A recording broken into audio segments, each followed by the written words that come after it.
This is Self-Starter.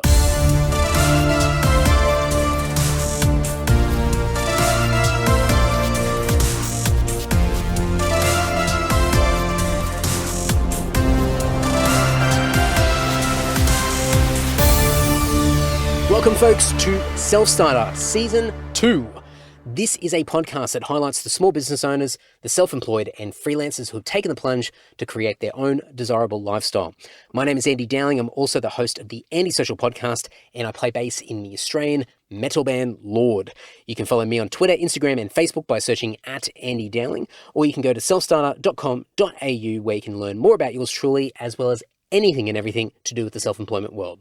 This episode is with Tenelle Bond of the Establishment Bar and AuRevoir Vintage Van located in Dubbo, New South Wales. And for my international listeners, Dubbo is located approximately 400 kilometres northwest of Sydney.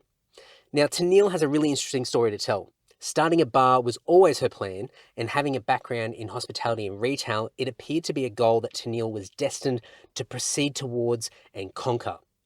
But then along came Joan. Inspired by her late grandmother, Joan is a vintage van that won the heart of Tenelle and launched a successful business called AuRevoir, a travelling hospitality events van that's complemented countless numbers of weddings, engagements, community gatherings, and much more, forming a fond memory to all of those who have utilised Joan's services. As the business grew and Joan's reputation continued to travel around the area, Tenelle started to reflect and look back on her initial idea of starting her own bar. A concept that had always meant to come first, but had to be placed on hold when Joan came along and brought unexpected business success. Now, you see, when I reached out to Tenelle over a year ago, it was to talk about AuRevoir, the vintage van business that seemed to be doing great things with an amazing story and persona attached to it. And at the time, Tenelle wasn't available to chat and had made mention that another project was being worked on and was in the midst of being launched. Little did I know that it was going to be the Establishment Bar, and in fact, I didn't completely understand the story until we started speaking in this very episode. And while AuRevoir is still being run by Tenelle and her family, there are plans to find Joan and the business a new home. Tenelle's passion to run and now launch her own bar has meant that more time needs to be placed on the establishment rather than AuRevoir. Luckily for Joan, however, all the hard work is done, and shortly she'll be able to embark on the next chapter of her life. This was an incredibly fun chat where Tenelle's story really surprised me along the way, and while it didn't all go according to plan, it certainly worked out far better than Tenelle would have ever have expected. To check out the Establishment Bar in Dubbo and their 1930s speakeasy vibe, and mind you, located right next to the Dubbo jail, which is pretty cool, you can check out the links in the show notes over at selfstarter.com.au, or you can go to establishmentbardubbo.com.au. You can also say hello to Joan and AuRevoir in the show notes, as well as aurevoirvintagevan.com.au. For now, though, please enjoy this great chat with Tenelle Bond of the Establishment Bar and AuRevoir.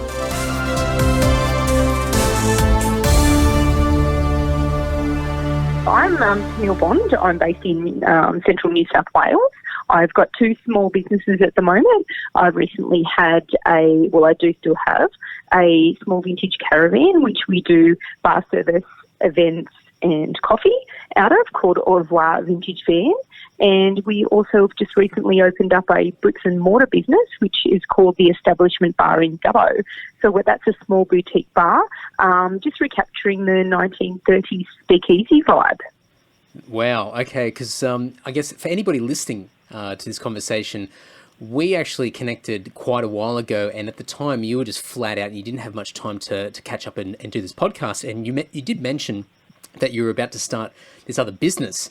And I thought, okay, interesting. You certainly got your plate full, and this is the first that you've mentioned exactly what that business is. So that sounds really cool, and something that I dare say would be right up my alley as well, especially being a bar. So that's really cool. But no doubt that would definitely keep everything sort of. It'd be quite busy for you just to be able to juggle all these things. Yeah, it's look, I'm a mum with two small children, so it definitely takes a village, and my husband is a great support on the other side of the fence too. He's the yin to my yang, so definitely haven't done it by myself, but it is definitely worked in the struggle. But look, it works for us, and I believe when you do something that drives you. This has been a passion for mine for quite a while, and despite every setback that you have, I haven't been able to put it aside. And if that passion's still there and it drives you and you've got the right people behind you, and it's not for everyone. Some things work for people, and who would have thought maybe a mum with 2 small children would go into a nighttime business, but it worked for us, and it's been fantastic and very well received. On paper, it looks quite scary, to be honest, but you're proof in the pudding that it can work. Yeah, we'll see. Yeah, exactly. Yeah, I just think, you do what you love. What they say, what's the thing they say? Do what you love, and you never work a day in your life. We do like the hospitality industry, and it's been we've been doing it for over 20 years. So both my husband and I, and it's what we know. It's what we love, and it's all about having that something different. So I'll get back to the establishment bar in a moment, or a little bit further into our chat. Now, going back to AuRevoir Vintage Van, and that was what I first saw and the reason why I reached out to you. But, I mean, you sort of just alluded to it then. What were you doing before you launched the van business? And that sounds very sort of very sort of basic when I say the van business, but what were you doing leading up to that? And were you already dabbling in sort of that self-employment world leading up to it, or was this sort of all new ground for you? No, my background is administration, hospitality and retail. So since I left school, I've been in the retail. I'd always had 2 or 3 jobs going. It's just my husband was always working night work in the hospitality industry, so I just filled in my time. And before that, I got the van. I was a mum. I was a stay-at-home mum. So it obviously gave me a little bit of time on my hands to sit down in the afternoons and think about, or in the evenings when he was still at work or when he was away working. And it was just like, what do I want to do, and how do I want to go back to work? And I couldn't find work, that 9-to-5 job, and it's really, really hard to find that 9-to-5 job anymore, and something that worked around us and our family. And at the time, we were living away from grandparents and any other people that helped you, so we were pretty much on our own, and we relied on daycare, and it was just like trying to find something that fitted into our family life. So I made my own. Fair enough. And was that sort of need the first thing before the idea for the van sort of came to be, or did you already have this sort of faraway sort of idea that you sort of dabbled in and came through your mind every once in a while, and it sort of just then connected after the fact? Or were you sort of searching for something and then you came across this concept? Well, it was a little bit of both, actually. I've always been searching for something. I always said before we moved, because we moved up where I'm based in central New South Wales, which is Dubbo, and it's a large city, but it's still very much a small rural town. And if that makes any sense. Yeah, it's still small and community-minded. And look, I've always loved it. I've been a big, love where you're at and make the most of what you've got. And we moved up to the Gold Coast, which followed my husband's work. And it was, I found myself very isolated. And I always said before we moved away, that I would have one day would love to have opened a cafe. And I would have really loved to have done that with my grandmother. But unfortunately, I didn't get the opportunity to do that. So, I kind of brought her along with me. So, the van was inspired by her. A lot of it's based around colours of her, and she starts off very plain and simple, but it's just about creating that home away from home feeling at every event that we went to, and that you were part of the family, and we just took all the pressure off everything, and that's exactly what my nan did. You always felt like you were taken care of. So, and that's what we wanted to do with the van. And I always said when I had my little boy, I said, he'll be sitting in my little backpack on me and shaking the tops on the chocolate on top of the cappuccinos when obviously we were working. So I guess it was a little bit of a dream there, but took a little bit longer to come to fruition. This is one of the big sort of draw cards for me to reach out to you and have a chat, because a big thing that I've seen a lot of other people starting their own business that works, and it's sort of the secret sauce that people are starting to catch on to now, is the story, the narrative that's attached to the business that makes it sort of identifiable and relatable, and it's got that personal touch. And the fact that you've called the van Joan, and you've got this story that connects into your life and your family, and all these events that sort of lead up to what the concept is.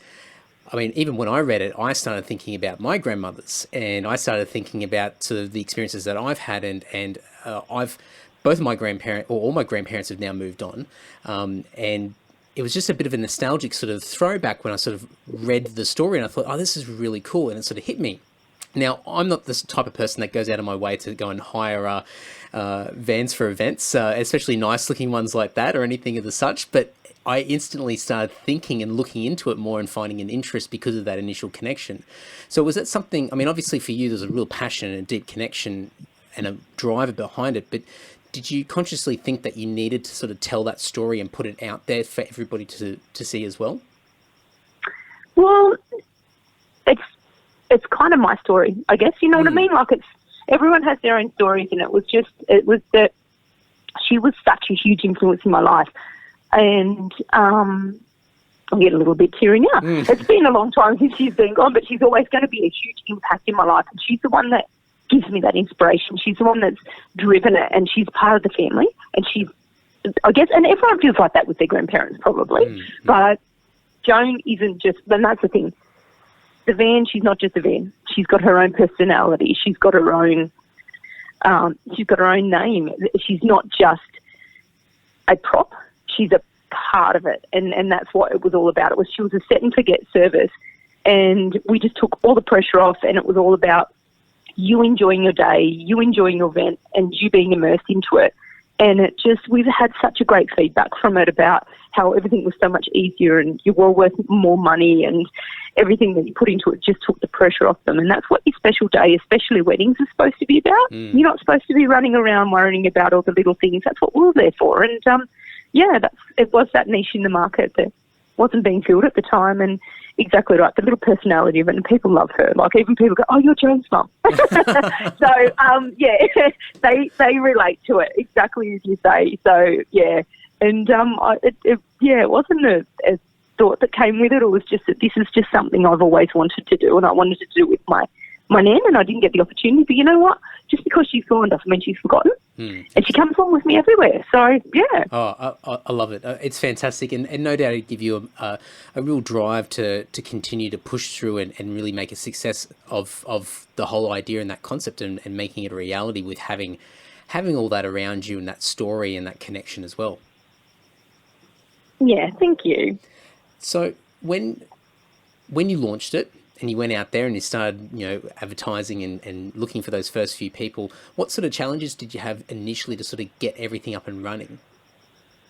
I think the challenges is that, especially in a small rural style community, especially in the middle of drought, which is what we're all experiencing out here in the Central West at the moment, it's like, is this an expense I can afford?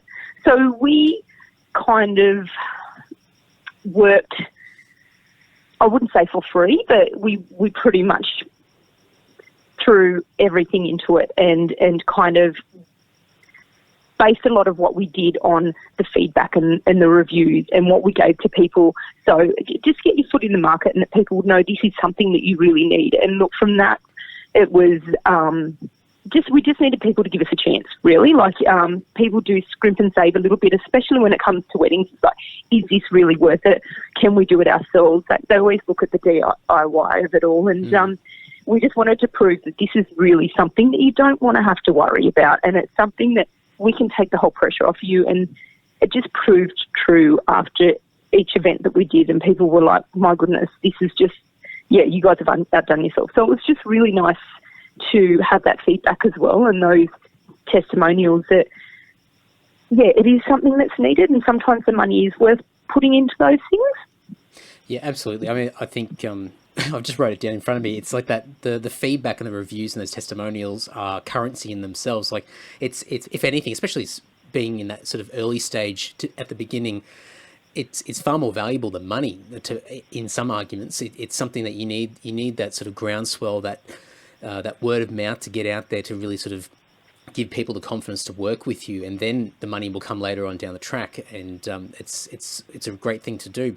How did you sort of find these people initially? Did you go through your inner circles of your local community, your friends, mutual friends, things like that initially, or did you sort of just start the old school advertising path? Well, I was going to touch on that actually. As you were saying before, yeah, you can market yourself. You can put yourself and start spending so much money in advertising through different forms of media, and that's a great option. But first of all, you need to prove your worth as well. People can see you on paper, but they're like, oh, when they look at you, oh, can I afford that money? It's that worth, that proof of worth that yes, it is worth it. Yes, it is worth the money. And that's where luckily we came back home, I guess, to do it, because it was that niche in the market. It was nothing there was a void in the market that was missing. And I told the story from day dot. We were going to pick her up. Here she is. She's being dressed. She's being painted. We're fitting her out. Like, it was the whole, it was like bringing your baby home. And we had our first booking on our way home from Queensland. We got it.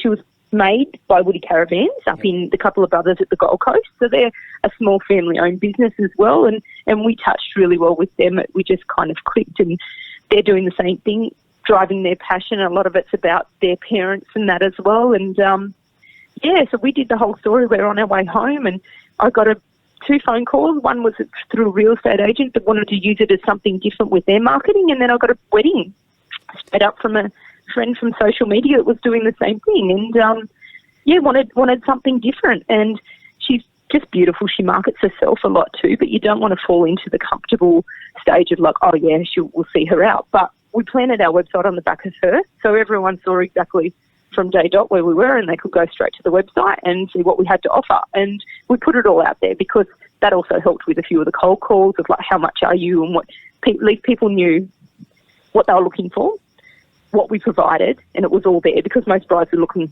like, realistically at 10 o'clock at night, scrolling through the internet or social media. And that's how we got our start, really. And then from there it was word of mouth, and we went into the local bridal fair, which is lots of people come from we have Dubbo's a city of like a little bit over 40,000, but we have a catchment area of all the little local towns out surrounding us, and that goes up to 130,000. So, even if you get one person come in, they're like, wow, I just saw this brand new thing happening. You've hit another 10 people. So, yeah, I think a lot of it was a little bit more word of mouth, and people knew what you were doing so much more, though, than putting it on paper. Yeah. And then expecting someone to buy that paper. Yeah, absolutely. And I think the strategy that you took, like doing the whole prep and bringing people along for the journey before the launch was even there, and saying, she's getting dressed and all these sort of things, and she's coming home, and I think even just the way that you explained, it's very relatable. People go through that in their everyday lives if they're bringing a newborn home, or they know somebody that's just had a child. It's an exciting time. There's a lot of anticipation and excitement around that. And they want to share in the joy with you. Yeah, absolutely. And that's a big draw card for people. It's an exciting moment, so they want to connect and be as close to that excitement as possible. So it's a fantastic way. And as you said, after that, it's sort of, you make sure you're in the right spots where people are going to be, and it can be visible, and the product itself, the service that you provide is very visible, and it's something that is quite appealing on the eyes when you look at it, so it attracts people. So it sell itself in a way, but as you mentioned, you've got to sort of stay on your toes as well. But you did mention really quickly, and I thought this is another great thing that you do, is on your website, and as you mentioned, you sort of map out everything about the van and what's involved and the costs and the T's and C's, and everything's there, and it's really, really easy to read. Did you have a couple of sort of bad experiences in the past, not so much with this business, but something in the past where you'd sort of experienced something you thought, I don't want to do that, I want to make sure that I'm really transparent and people don't have to ask those questions? Yeah, I think it was something I related to, what would I be looking for? And I think a lot of it is you just got to do your own research too. You got to find out, okay, what will I go out to look for? What do I want? And look, I'm a night owl. Hence the reason I've opened a bar. Because I'm up during the night. That's when I'm alive. I'm the one that the mover and shaker at the middle of the night that's can't go to sleep until after midnight. Very rarely will I be in bed early. So I'm always up doing my research and checking these things and going to all my social media in the middle of the night. And of course, you can't make a phone call to someone at 10 o'clock or 12 o'clock in the morning because they won't be very happy to answer it. So having it all there, and we're all in a busy lifestyle these days. As I said before and I touched on, we don't have that 9 to 5 job anymore. No. So we are all working different hours. So it's just making people's life easy. And it's just keeping it simple. Just stick with simplicity. And that's something we found with both of our businesses. We just wanted to do your research, find a niche in the market. What's going to differentiate yourself from someone else? Because there's no use doing the same thing or, okay, I'd love to open a cafe, but if you're opening 7 till 3 the same that everyone else is doing, what's going to make you different? Absolutely. And how is that going to drive your success? Because we did the same thing with our bar. Before we even opened, it was the mystery of it. People know me in my area. We were in the middle of the CBD. We were in the middle of the main street. Everyone knew what was coming along. They heard whispers about it, but they didn't know who it was, where it was. The location wasn't even let out. We had over 1,200 followers across social media before we even opened, just on the anticipation of what is happening. And we're 7 weeks in and we've got over 3,000. So it's across social media, both forms of social media. And they're always following along, waiting to see what's happening next. So, but we're being very mindful in the fact that we don't want it to be always something happening, but we just want to keep that momentum going, that we want to offer a new experience. So, I'm not a marketing executive by any means, but it was what I was looking for. What would I want? I think you're doing a great job. I think you're doing a great job.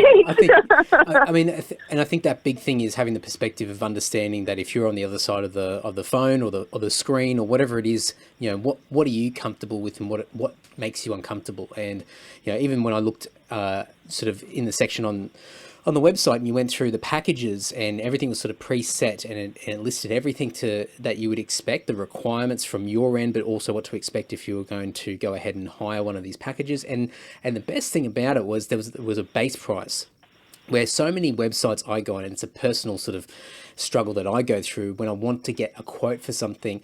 You go through and it gives you all this information. It's fantastic. And then when you go and click on the button to go and get a quote, it sends an email or it's a phone number. And I'm like, I don't want to talk to someone. I just want to get a ballpark understanding of potentially what I'm in for. And you do a really good job of that. I want to crunch the numbers now. Yeah, that's right. And you've got that baseline, and obviously there's a lot of potential variation in that cost depending on what people want to do. But at least people got an understanding of where's my budget going to have to be? Where's it sit? And you don't want to have that awkward conversation with someone on the phone where you realise that you've completely priced this out of the ballpark in the wrong direction, and you have to sort of find a way to get out of this conversation without looking like you've been an absolute time waster. So it's great. Yeah. It's great that you've been able to do that. And I guess going into with the bar now, and you sort of said this before, and it's one of these things like, how do you do it? But I would assume that with business with AuRevoir and the way that you've got the website set up and it's very structured, it's very automated in a way. Did you sort of get it to a level of autonomy that it was so self-managed and the amount of time invested in it was reducing to a fact that it was able to be managed to a degree that you could then open up more time for yourself to then start this next venture? Yes, that's exactly why we did what we did with it, because look, I'm a busy mum. My children I was working a part-time job.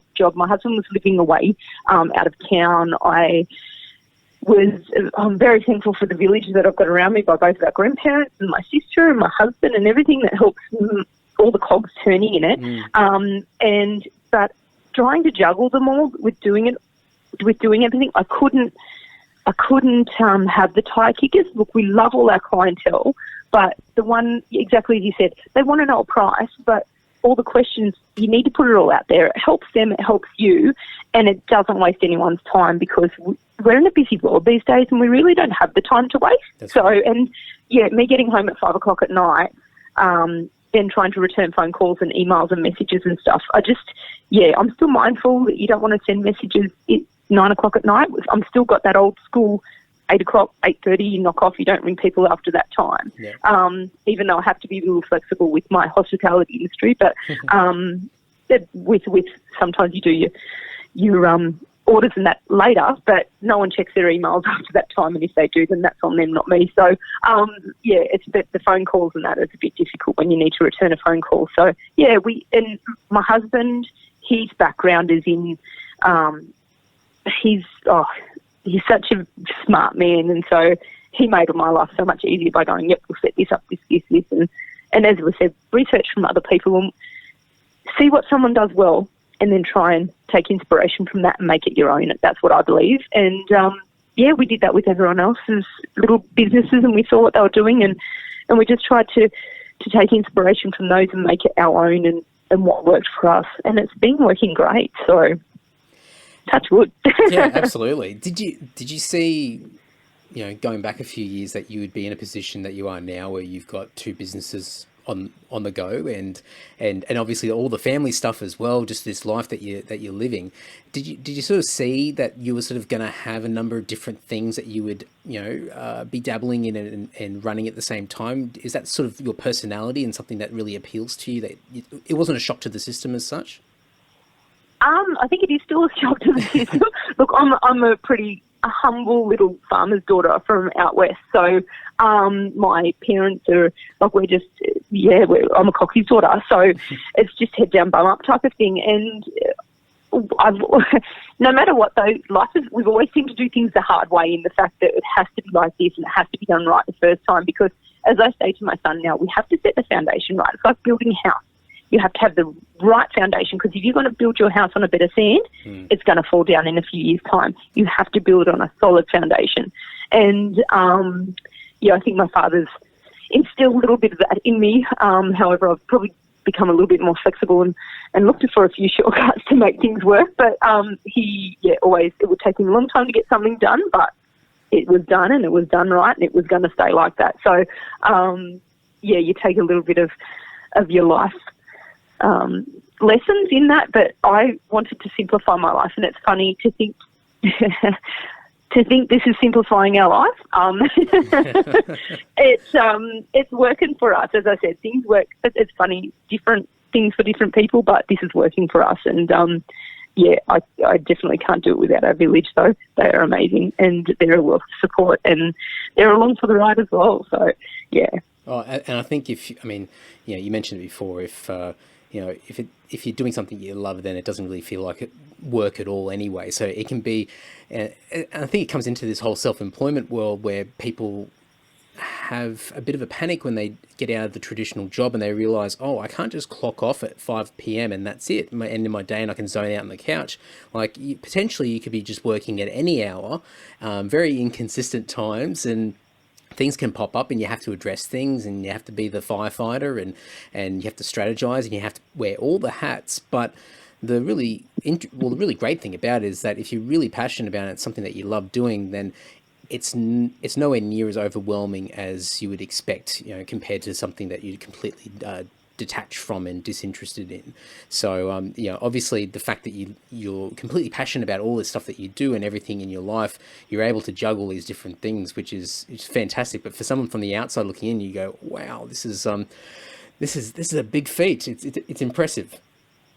Yeah, and I feel exactly the same way. I used to look at these mums, and they'd be bumbling from one thing to another, and I'm like, oh my gosh, how can they work a full-time job and put their kids through all these sports and all these things? And I'm like, I don't see us doing so much of that, but I guess if from someone else's eyes, it probably looks the same. And yeah, it's, as you said, I don't really feel like I'm working as hard as I was when I was working for someone else, but I'm not on their clock either. I'm on my clock. That's right. And that makes it work, because I'm like, okay, well, today or this week I can only get through this. And you know what?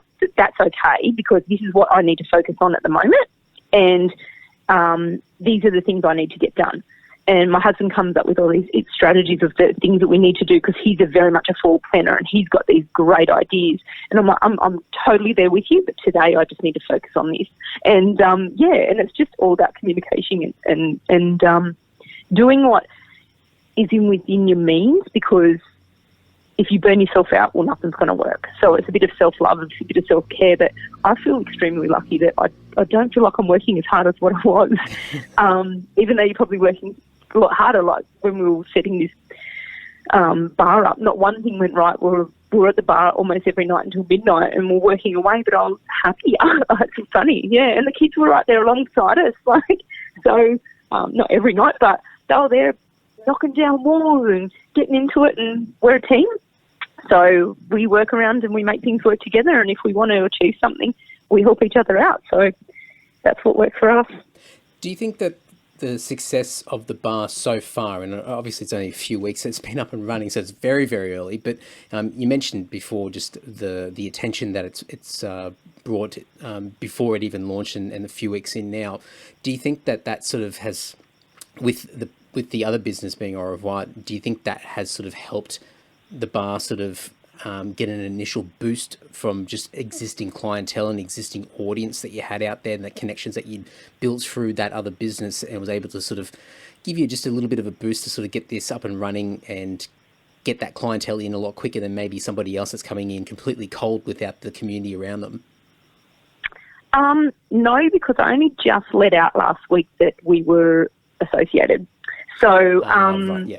A lot of my AuRevoir clients, because I wanted to speak to, look, I'm being very realistic. Joan, it's time for Joan she's grown up, she's going to leave the nest, but we still want her to go to a loving home and give someone the same opportunities we had, because I do need to be realistic and I can't do both. I did bite off a little bit more than I could chew when I got home at 3 o'clock the other morning and got up at 5 o'clock trying to so I could get in and get coffee done. So I had 2 hours sleep. I live out of town as well. So I'd like to keep my corporate clients, and I've got some amazing clients that we do some great work with, and the collaborations that we've built around town. But you can see yourself burning out. So I've only just let it out, but I wanted to let my brides know too that I will stick by what I say, and I'm looking for the right person for her as well that's got the same passion and same drive and doesn't want to I'm not there to tell someone how to run their business, but we've got this it's a walk in, walk out. I've done all the hard work for you. Everything's been done. She's on the road. She's ready to go. She's grown up.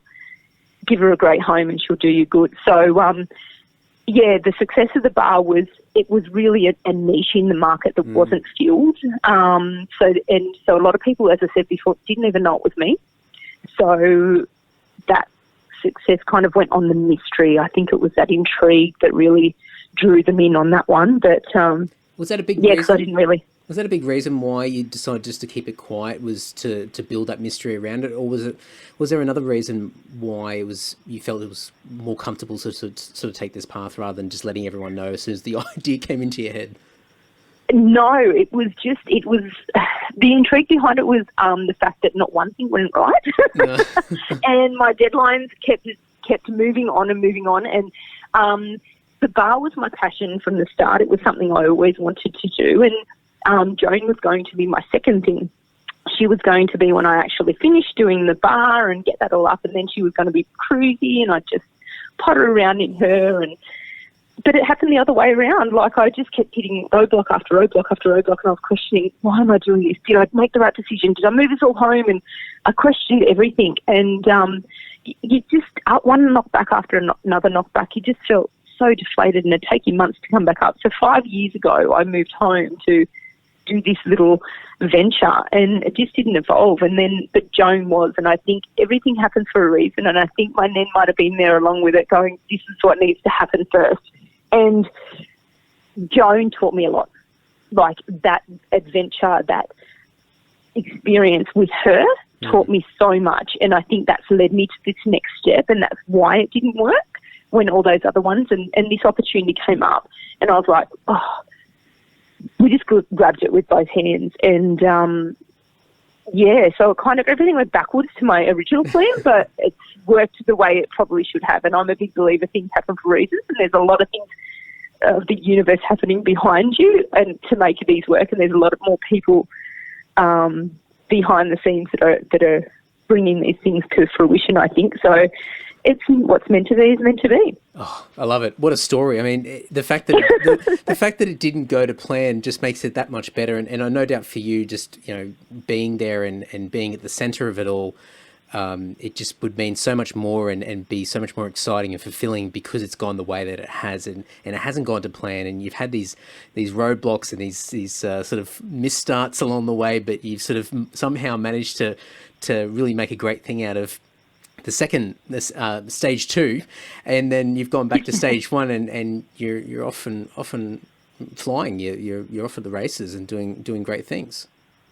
Yeah, the passion never dies, I think. So the passion, I couldn't kill it. It was still there. It took me 3 months to pick myself back up, but I would pick myself back up, and then I'd get onto a new thing. Like, I can make this work, and we'll see how this goes. And and then you hit another roadblock, and you're thinking, oh my goodness. So, but I was willing to be a bit flexible on my vision of what I wanted, but it had to be what I saw in my head for it to work. And if it didn't work, and Joan's my baby, but sometimes your babies grow up and you've got to let them go. And but she'll still always be my baby. But sometimes I've got to go to college, so you got to let them go.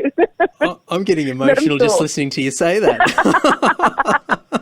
I know, and I'm still looking for the right person for her. Yeah. I've had a lot of people that are extremely passionate and wanting to do the same things, and I think it's nice that mums can see other mums doing it. We're really lucky in Dubbo. We've got a great group of young, supportive, entrepreneurial women that are just living their passion, and we're all supporting each other. And my food and my photography and the things that we use within the van that we're also now using in the bar, just having that support from those people, that we're all supporting each other. And supporting local is great where you can do it, but if they're supporting you back too, and they just build you up and they just keep you going, and it's not a competitive environment anymore. And I'm grateful for that. It's not that old school dog eat dog world, and I think we're changing, and it's nice to have that support, not just from your family, but from those around you, cheering each other on, not waiting to see someone fall because they're not getting to that stage at the moment. So, and I've been really lucky with that, even through my mother's group when I had my first child. So, just to have those supportive people around you, it's just like, yes, we're going through that too. So, I think that helps majorly as well. But no, I just feel very lucky, very blessed, and I just think if you keep things simple. And that's what it's about, just keeping it simple and living the vision in your head, and it might just happen.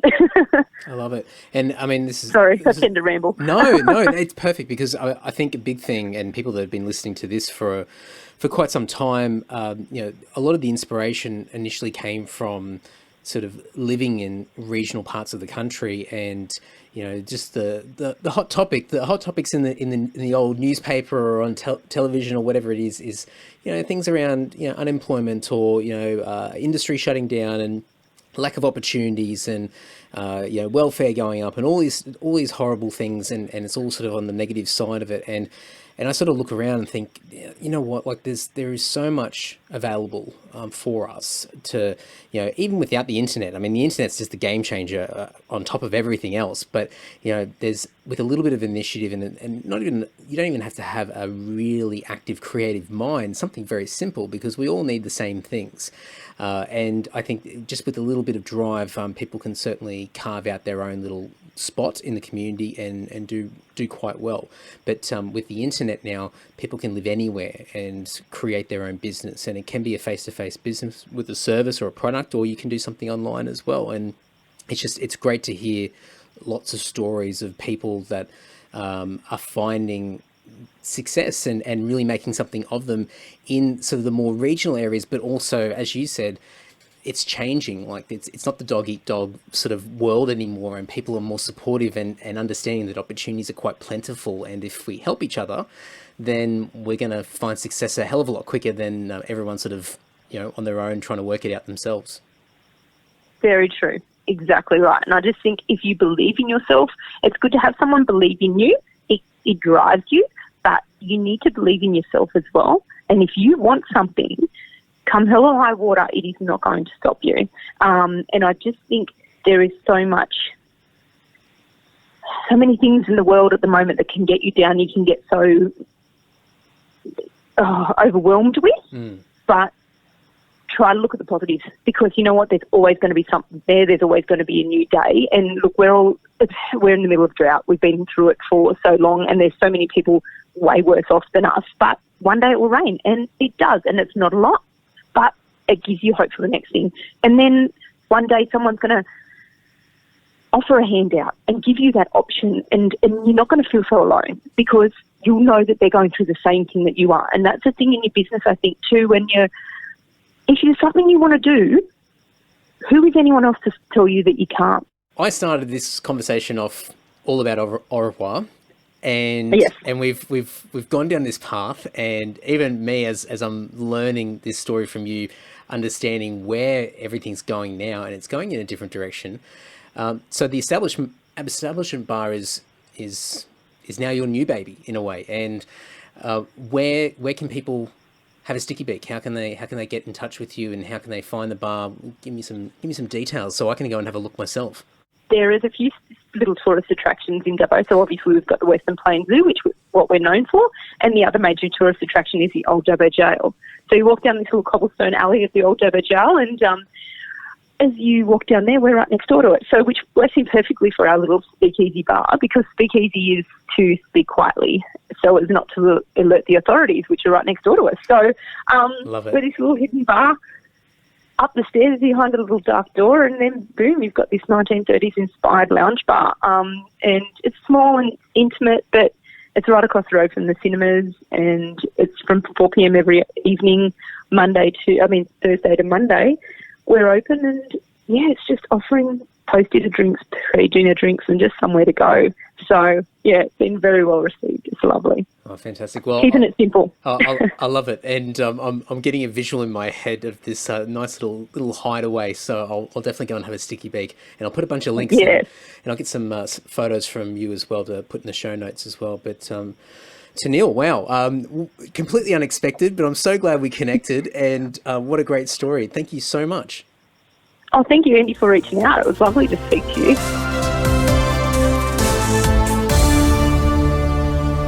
To learn more about Tenelle from the Establishment Bar in Dubbo, you can click through to the show notes on your preferred podcast player, or you can go over selfstarter.com.au, where you'll find more details from our guest, as well as my key takeaways.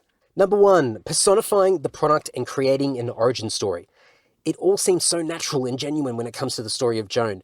I never got to meet Tenelle's grandmother, but when you learn of Joan the van's story, you almost get a feeling of what kind of person her grandmother was. While I do know that Tenelle's story does come from the heart, from a business perspective, however, the personification and origin story that can be created around a business is genius when it comes to tugging at the heartstrings and connecting with the general public. If you can make whatever you are doing relatable to others, then you're halfway there. As a result of the great story behind Joan, I now genuinely hope that she finds a great new home and continues to bring joy to others. Who would have thought, right? Number 2, reviews as well as feedback equals currency. Now, the secrets and value are in those comments. Having customers make the effort to express themselves both positively and otherwise uncovers many tips and answers to making your business succeed. Long ago, someone once told me that every complaint is a gift. As crazy as it sounds, it's true. And you can extend this to any form of communication you receive from a customer. Take it seriously, thank them, and interrogate it objectively to see how you can do better. The feedback can be priceless. Number 3, there is always tomorrow. No matter how hard it gets, do not give up. Living in northwestern New South Wales, Tenelle used the current drought as an example of the hardships that many people have to go through. While the example is extreme when it comes to the everyday self-employed person, it does teach us all that no matter how hard it gets, there is always tomorrow. We need to keep pushing through the tough times, be selfless to others, and do all we can to keep our head up and not give up. Whether it be in business or in our general lives, it's an important message that we should all be preaching and practicing. And number 4, there is enough to go around. Times are a-changin'. With the connectivity of the internet, more knowledge and information is at our fingertips, and that old dog-eat-dog world is drifting away to be nothing but a distant memory. We don't have to stress as much anymore about competition or holding on to knowledge. Many people are understanding that there are more than enough opportunities to go around, and everyone has an opportunity to find their own place in the self-employment world. As a side note, even I've started to practice this when it comes to podcasting by launching my own How to Start a Podcast series on YouTube. Don't hold on to the knowledge, share it. We're done! To learn more about this episode and previous ones, check out selfstarter.com.au. And if you want to have a squiz at my other podcast, the Anti-Social Podcast or the band Lord, or anything else that's happening in my world, you can go over to andydowling.net. Really looking forward to having you back for the next episode of Self-Starter.